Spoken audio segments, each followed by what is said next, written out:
সূরাতুল ইখলাসের অনেকগুলো ফজিলত থেকে উল্লেখযোগ্য কয়েকটি ফজিলত ধারাবাহিকভাবে আমি আপনাদের সাথে শেয়ার করব।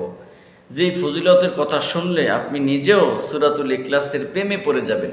সূরাতুল ইখলাসকে আগের চেয়ে আরও বেশি ভালোবাসবেন, বেশি পাঠ করার আগ্রহ জাগবে। চলুন জেনে নেওয়া যাক সূরাতুল ইখলাসের সেই ফজিলত সম্পর্কে। আমাদের প্রিয় নবী হজরত মুহাম্মদ সাল্লাল্লাহু আলাইহি ওয়াসাল্লাম একবার তার সাহাবীদেরকে বললেন, তোমাদের মধ্যে এমন কে আছো যে প্রতি রাতে পবিত্র কুরআনুল কারীমের 1/3 পাঠ করবে? তখন সাহাবীরা বললেন, প্রতি রাতে পবিত্র কুরআনুল কারীমের 1/3 পাঠ করা কি সম্ভব? তখন রাসূল করিম সাল্লাল্লাহু আলাইহি ওয়াসাল্লাম বলেন, কুল হুয়াল্লাহু আহাদ সূরাটি পবিত্র কুরআনুল কারীমের 1/3 সমান।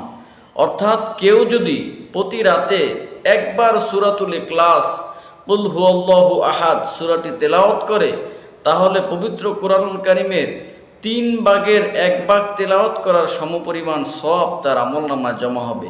সুবহানাল্লাহ। আজ থেকে সূরাতুল ইখলাস বেশি বেশি তেলাওয়াত করবেন তো।